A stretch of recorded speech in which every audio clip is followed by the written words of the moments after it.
我失明了，但就在昨天，我奇迹般的恢复了视力。我刚想把这个好消息告诉我的父母，竟发现旁边纸巾上写着一行字：不要告诉他们你能看得见，否则会死。3个月前，因为一场车祸，我失明了。父母为了更好的照顾我，我们一家搬家到了离城市很远的郊外。就在昨晚，我奇迹般的恢复了视力。我刚想把这个好消息告诉我的父母，却突然发现床底下有一张揉作一团的纸巾。我这人有很强的洁癖，便把纸巾拿了出来。纸巾上面的话却让我皱起了眉头。不用告诉他们你能看得见。纸巾上面的字迹歪歪扭扭，像是有人在极度匆忙中写下的。这里没有别人，他们很显然是指我的父母。这张纸巾我根本不知道是谁塞进我床底下的。3个月以来，来过我房间的只有父母和我老公季言。这时敲门声响起，默默妈，给你炖了点燕窝。母亲和蔼的声音在门后响起，我随手便将纸巾扔进了垃圾桶。但当我打开了门，瞳孔却猛地一缩，我看见一个陌生的女人端着碗站在门口，笑盈盈地看着我。她的嘴唇涂得鲜红，脸上的笑容看着是那么的怪异，这分明不是我的母亲。我猛地往后退了一步，一脸惊骇地看着她。我的母亲长得慈眉善目，但这个女人却长得十分精明。她的五官和我母亲没有一丝一毫相似之处，但最奇怪的是，她的声音和我的母亲竟然一模一样。我刚想质问她是谁，却突然想起刚刚纸巾上的话，不要告诉他们你能看得见。默默，怎么了？是不是哪里不舒服？怎么往后退啊？女人担忧地朝我靠近了一步，一股强烈的求生欲涌上心头。我立刻强迫自己冷静下来，装作什么都没看见的样子，摸索着扶住身边的墙壁，勉强挤出一个笑容。没什么，妈，就是刚才坐久了，有点头晕。我故意放慢语速，模仿着失明时的语气，小心翼翼地摸索着走到床边坐下，尽量表现得和往常一样。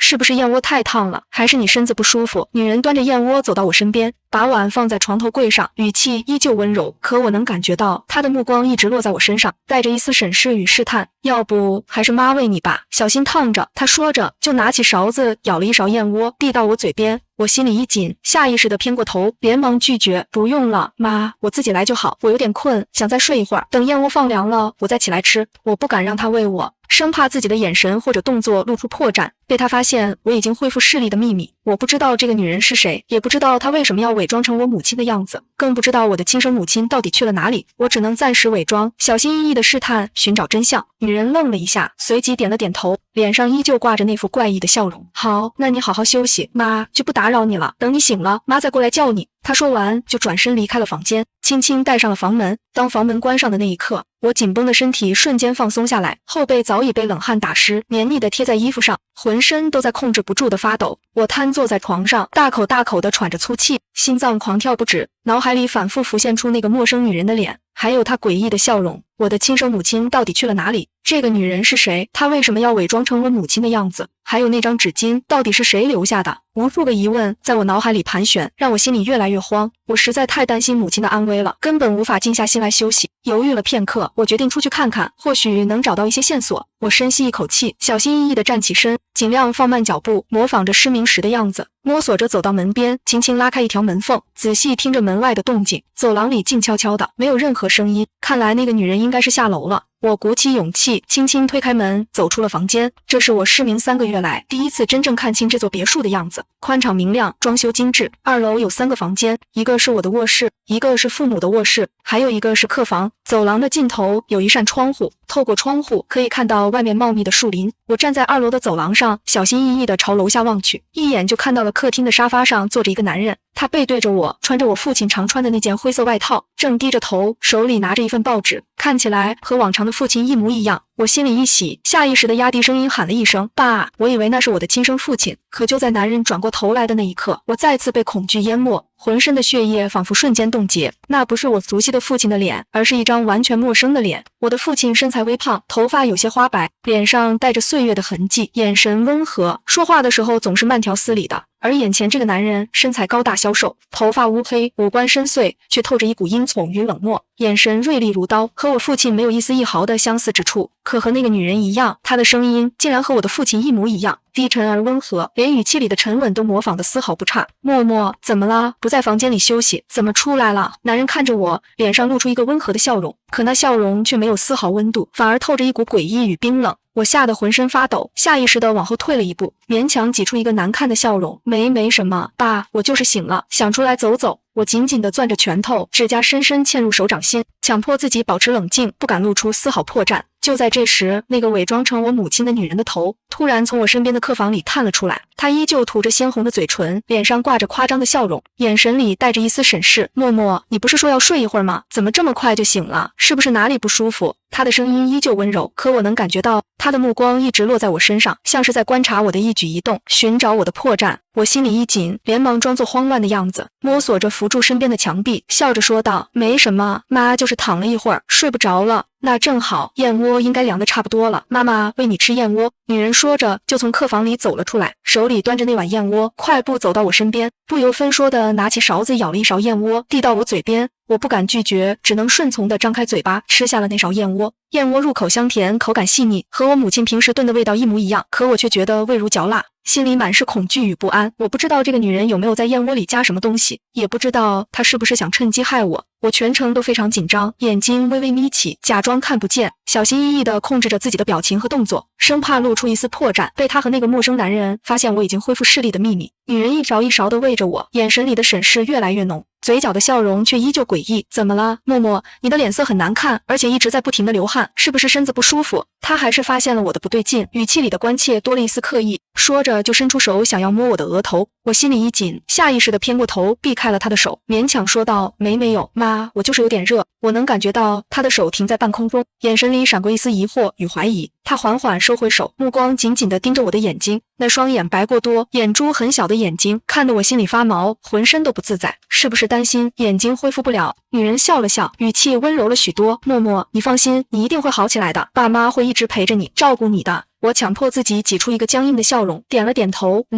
谢谢妈。女人伸出手摸了摸我的脑袋，她的手冰冷刺骨，像是蛇的皮肤一样，让我忍不住打了一个寒战。我强忍着想要躲开的冲动，一动不动地坐在那里，直到她松开手转身下楼。等她走后，我立刻站起身，快步回到自己的房间，反手锁上了房门，还按下了门栓。我靠在门后，大口大口地喘着粗气，心脏依旧狂跳不止，脑海里反复浮现出那两个陌生男女的脸，还有他们诡异的笑容。我越来越担心亲生父母的安危，他们到底遭遇了什么？是被这两个陌生男女绑架了，还是已经遭遇了不测？我想起了季言，想起了那个一直对我温柔体贴的老公，他是我现在唯一的依靠，或许他能帮我，能找到我的亲生父母。我摸索着拿出手机，这3个月来，我失明的时候一直用的是语音模式，手机也一直放在床头柜上。我按下电源键，屏幕亮起，清晰的画面映入眼帘。我熟练的解锁，找到季言的号码，立刻拨打了过去。电话铃声响了没几声就被接通了。季言温柔的声音从电话那头传来，依旧和往常一样，带着一丝疲惫却满是关切。默默，怎么了？是不是想我了？我刚下飞机，正准备开车过去看你，大概1个小时就能到。听到季言的声音，我紧绷的情绪瞬间崩溃，眼泪忍不住掉了下来，声音哽咽的说道：“季言，我有话要跟你说，你一定要相信我说的都是真的。”季言察觉到我的不对劲，语气立刻变得严肃起来，声音里的疲惫消失不见，只剩下担忧。默默，怎么了？你慢慢说，别着急，不管是什么事，我都相信你，我现在就加快速度赶过去。听到他的话，我心里稍微踏实了一些，我深吸一口气，擦干眼泪，尽量平复自己的情绪，把我恢复视力，发现那张纸巾，看到2个陌生男女伪装成我父母的事情，一五一十地告诉了季言，没有遗漏任何一个细节。电话那头沉默了片刻，随即传来季言急促的声音：“默默，你别害怕，千万不要冲动，也不要让他们发现你已经恢复视力的秘密，一定要保护好自己。我现在就开车过去，最快40分钟就能到，你再坚持一下，等我过去。”“好，我等你。”“季言，你一定要快点。”我哽咽着说道，心里充满了期盼。只要季言来了，我就有依靠了，就能找到我的亲生父母了。挂断电话后，我靠在门后，稍微平复了一下自己的情绪。从机场开车到这里大概要1个小时，季言说40分钟就能到，我只要再坚持40分钟就好。我不敢离开房间，只能待在房间里，小心翼翼地听着门外的动静，生怕那2个陌生男女突然进来。时间1分1秒的过去，房间里静悄悄的，只能听到我自己的心跳声，还有窗外风吹过树叶的沙沙声。我紧张的浑身发抖，眼睛紧紧地盯着房门，生怕错过任何一丝动静。就在这时，敲门声突然响起，打破了房间里的寂静。随之而来的是那个伪装成我父亲的男人的声音，依旧低沉温和，却透着一股不容拒绝的意味。“默默，该吃药了，快开门，吃了药，你的眼睛才能快点好起来。”我心里一紧，下意识地往后退了一步，死死地盯着房门。我知道门外站着的不是我的亲生父亲，而是那个陌生的男人。我不知道他给我吃的是什么药，也不知道他是不是想趁机害我。我不敢开门，只能装作没听见的样子，一动不动地站在房间里，屏住呼吸，仔细听着门外的动静。见我许久没有出声，门外的男人开始转动门把手，试图打开房门，可房门被我锁上了，他怎么转都转不开。怎么锁门了？默默。男人的语气里多了一丝催促，快开门，不吃药的话，你的眼睛会好不了的，爸妈都很担心你。他一边说，一边不停地转动门把手，声音里的温和渐渐消失，多了一丝阴哄与不耐烦。我紧紧地攥着拳头，心里暗暗下定决心，无论如何都不能开门，除非季言过来。我不敢说话，生怕自己的声音暴露自己的位置，只能死死地盯着房门，浑身都在控制不住地发抖。过了一会儿，门外的男人停止了转动门把手，沉默了片刻，随即传来一声无奈的笑声。这小家伙真是越来越调皮了，竟然还锁门睡觉。紧接着我就听到了他下楼的脚步声，脚步声越来越远，直到消失不见。当脚步声彻底消失后，我紧绷的身体瞬间放松下来，大口大口地喘着粗气，后背又添了一层冷汗。我以为他已经走了，心里稍微踏实了一些。可就在这时，我突然感觉到一股强烈的被注视着的感觉，像是有一双眼睛正死死地盯着我，让我浑身不自在，毛骨悚然。我心里一紧，小心翼翼地走到门边，耳朵紧紧贴着门板，仔细听着门外的动静。门外静悄悄的，没有任何声音，仿佛刚才的感觉只是我的错觉。可那种被注视的感觉越来越强烈，让我心里越来越慌。我犹豫了片刻，还是鼓起勇气，小心翼翼地趴在地上，想要透过门缝看看门外的动静，确认那个男人是不是真的走了。可就在我的目光透过门缝望出去的那一刻，我浑身的血液瞬间凝固，一股极致的恐惧瞬间席卷了全身，差点让我尖叫出声。门缝外正趴着一双眼睛，一双眼珠很小、眼白很多的眼睛，正是那个伪装成我母亲的女人的眼睛。她正死死地瞪着我，眼神里满是阴从与恶意，嘴角还挂着一丝诡异的笑容，看得我浑身发抖，连呼吸都快要停止了。我吓得浑身僵硬，大脑一片空白，下意识地想要后退，可我立刻反应过来，不能让他发现我已经恢复视力的秘密。我强迫自己冷静下来，装作什么都没看见的样子，缓缓地在地上摸索起来，嘴里还故意喃喃自语，奇怪，我的手机刚刚明明掉地上了，怎么找不到了？我一边摸索，一边偷偷用余光观察着门缝外的动静，看着那双眼睛渐渐消失在门缝外，我悬着的心才稍微放下了一些。等那双眼睛彻底消失后，我一下子瘫坐在地上，大口大口地喘着粗气，浑身都在控制不住的发抖，眼泪忍不住掉了下来。太可怕了，他们竟然一直在门外盯着我，一直在试探我。我越来越确定，这两个陌生男女绝对有不可告人的目的。我的亲生父母恐怕已经遭遇了不测，我现在唯一能做的就是继续伪装，等待季言的到来。只有季言能帮我摆脱困境，找到真相。时间一分一秒的过去，每一秒都像是煎熬。我靠在墙角，紧紧地抱着膝盖，眼睛死死地盯着房门，生怕那两个陌生男女再次进来。我时不时地拿出手机查看电量，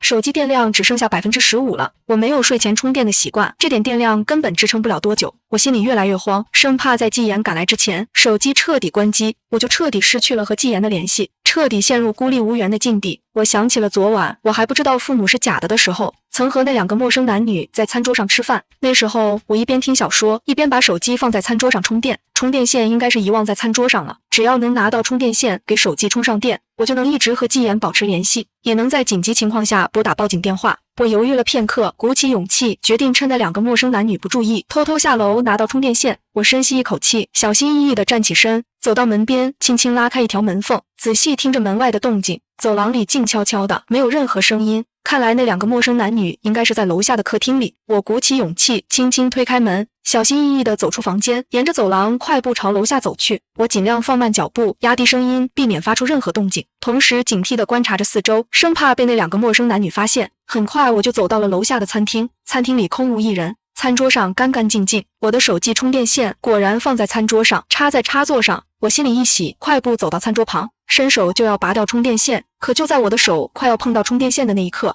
我突然感觉到身后传来一股寒意，一股熟悉的被注视的感觉再次涌上心头。我心里一紧，下意识地转过头，对上了一张面无表情的脸。那个伪装成我母亲的女人正站在我身后，距离我非常近，近得我能闻到她身上淡淡的香水味，还有她身上那股冰冷的气息。她的脸上没有任何表情，嘴角却咧开一个夸张的弧度，眼神里满是审视与恶意，死死地盯着我，仿佛要把我看穿。默默啊，他的声音依旧温柔，可语气里却透着一丝阴从。我才发现你走楼梯的速度比之前快了很多呢，你是不是能看得见了啊？恐惧在这一瞬间从脚底升上头顶，我浑身都在控制不住的发抖，心脏狂跳不止，大脑一片空白。我怎么这么不小心，竟然被他发现了破绽？我强迫自己冷静下来，尽量表现得自然一些，挤出一个笑容，说道：“妈，你说什么呢？我要是能看见了，肯定第一时间告诉你啊！我就是手机没电了，心里着急，所以走得快了一点。我在这别墅里住了3个多月了，虽然看不见，但早就熟悉这里的环境了，走楼梯自然也就快了。”女人笑了笑，那笑容依旧诡异。她伸出那双涂着猩红指甲油的手，轻轻摸了摸我的脸蛋，她的手依旧冰冷刺骨，像是蛇的皮肤一样，让我忍不住打了一个寒战。我还以为默默能看见了呢。妈妈白高兴了一场，她的语气里带着一丝遗憾，可眼神里的审视却没有丝毫减少。要是默默能看见了，可不要隐瞒爸爸和妈妈哦，否则我们心里会觉得有些不高兴的。我连忙点了点头，装作乖巧的样子。我知道了，妈，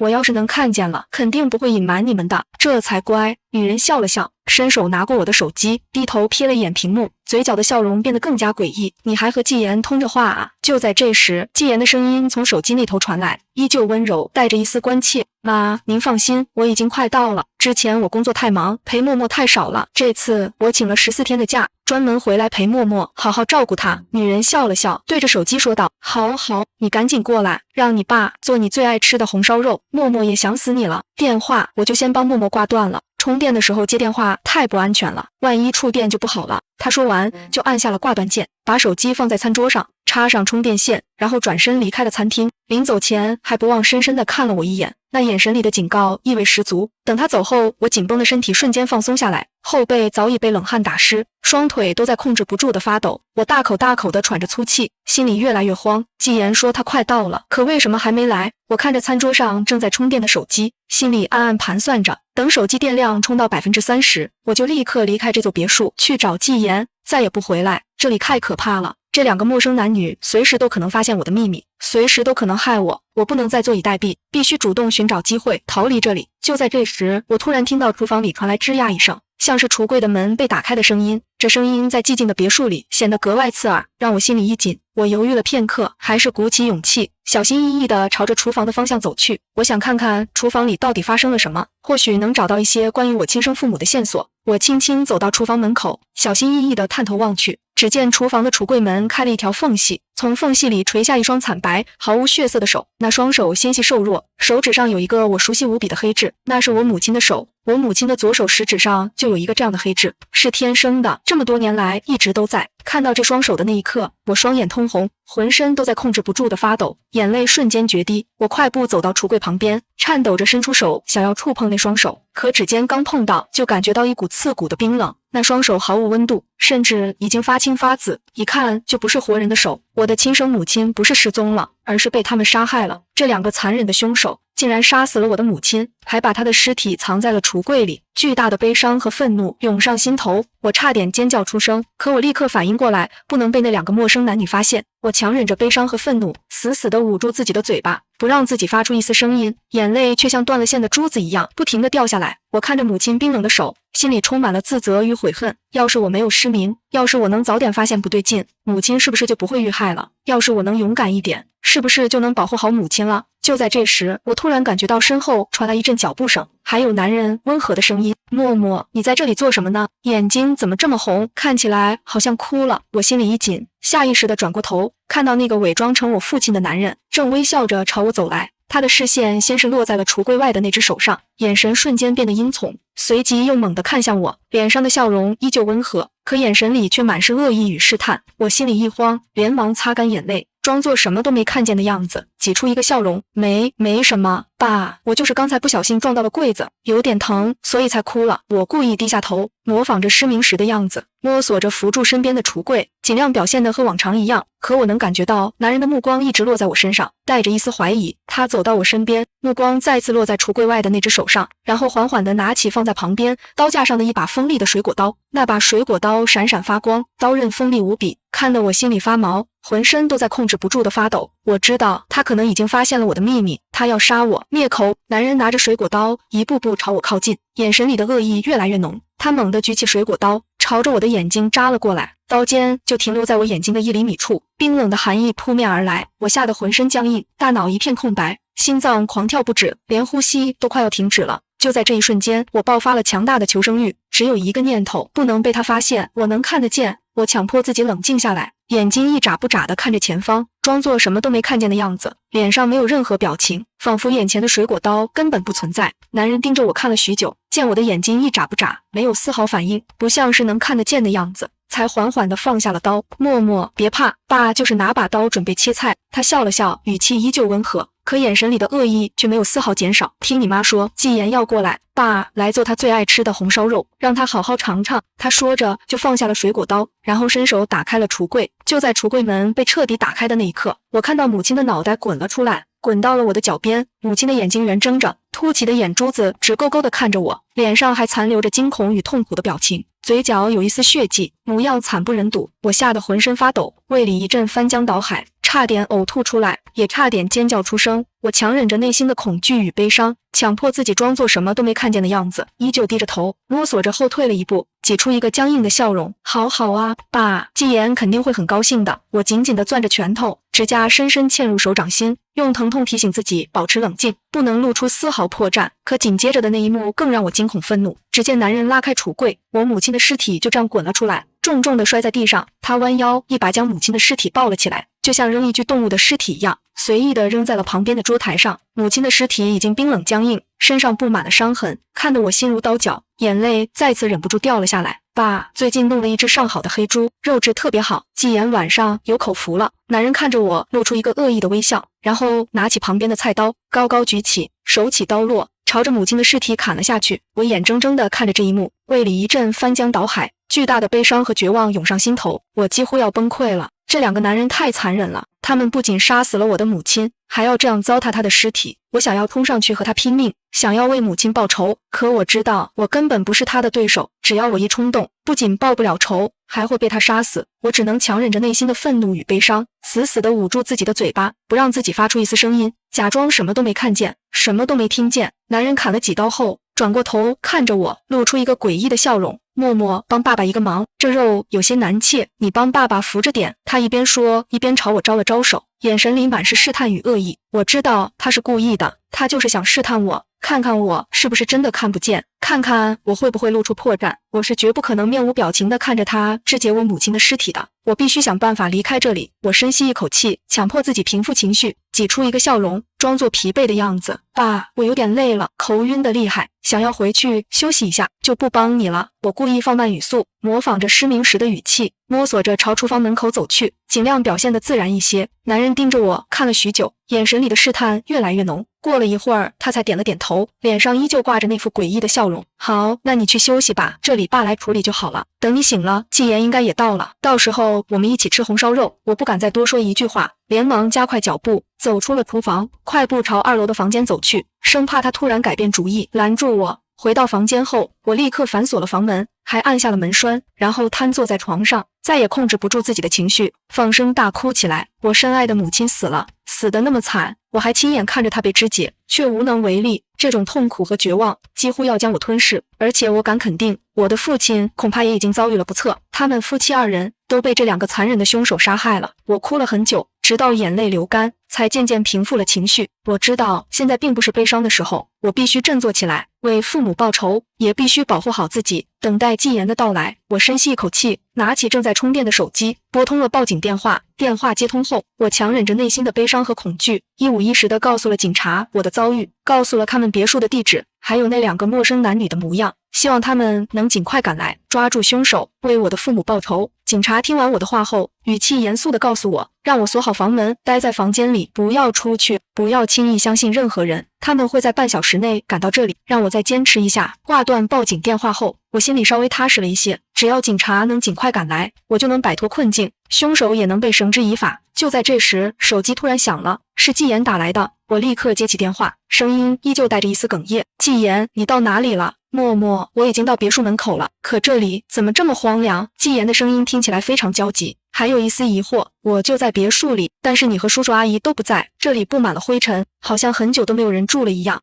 墙角甚至还结了一层蜘蛛网。季言的话让我惊骇不已，我连忙说道：“不可能啊，我就在别墅里，就是我们之前住的那座别墅，你是不是找错地方了？”“我没找错，就是你给我的地址。”季言的声音里满是疑惑。“我给你发一张照片，你看看是不是这里？”说完他就挂断了电话。很快一张照片就发送了过来，我打开照片仔细一看，照片里的场景的确是我现在住的这座别墅的客厅，可里面的景象却和我看到的截然不同。照片里的客厅布满了厚厚的灰尘，沙发上、茶几上到处都是灰尘，墙角结着一层厚厚的蜘蛛网，看起来荒芜不堪，像是很久都没有人住过一样。可我现在看到的客厅明明干净整洁，和照片里的景象判若两人，我心里越来越慌。难道是我出现了幻觉？还是这座别墅有什么诡异之处？我突然想起那个伪装成我父亲的男人，之前在茶几上放了一张报纸，我连忙给季言发消息，让他给我拍一张茶几的照片。季言很快就回复了我，一张茶几的照片发送了过来。照片里的茶几上果然摆放着一张报纸，报纸的日期正是今天的。我的心脏跳动得越来越厉害，握住手机的手不住地颤抖着。这到底是怎么回事？为什么季言看到的别墅和我看到的不一样？难道我被困在了某个诡异的空间里，还是季言在骗我？我越来越困惑，越来越害怕，眼泪忍不住又掉了下来。我立刻给季言回拨了电话，声音哽咽地说道：“季言，我就在别墅里，你不信我可以跟你视频，到底是怎么了？我还活着吗？默默，你别哭，我绝对相信你，你肯定还活着。”季言的声音里满是心疼与焦急。我已经报警了，警察应该很快就会赶到，你别害怕，一定要保护好自己，千万不要让那两个陌生男女发现你已经恢复视力的秘密。我知道了，季言，你一定要快点找到我。我哽咽着说道，心里充满了期盼。你现在听我说，虽然我不知道到底是怎么回事，但在警察到来之前，你一定要待在房间里，不要出去，锁好房门，无论外面发生什么，都不要开门。季言的语气非常严肃。你手机还有多少电？我需要你和我一直保持通话状态，这样我才能确定你是安全的。我看了眼手机的电量，已经充到了22%，还有一些电量足够支撑一段时间，还有22%的电，我会一直和你保持通话的。我说道。挂断电话后，我靠在门后，紧紧地握着手机，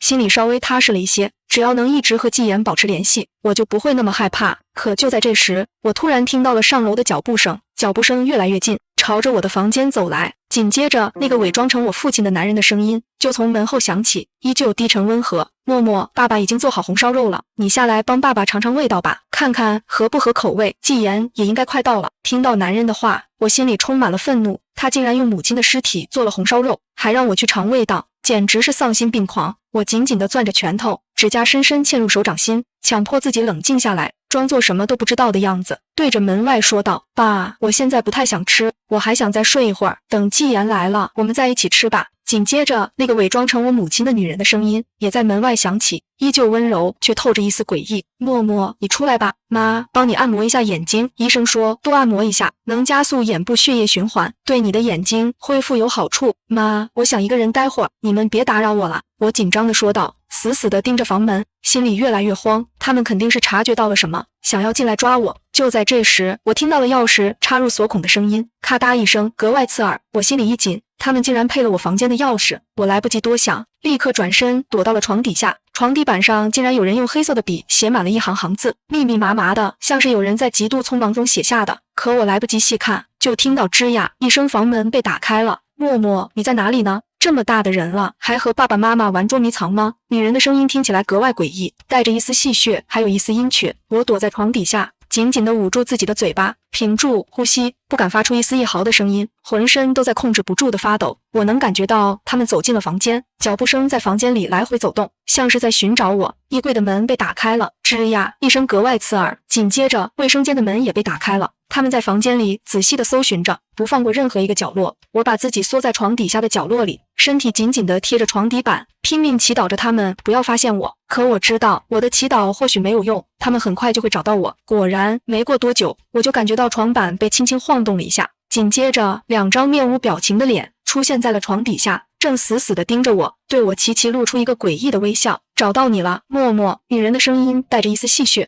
眼神里满是恶意，看得我浑身毛骨悚然。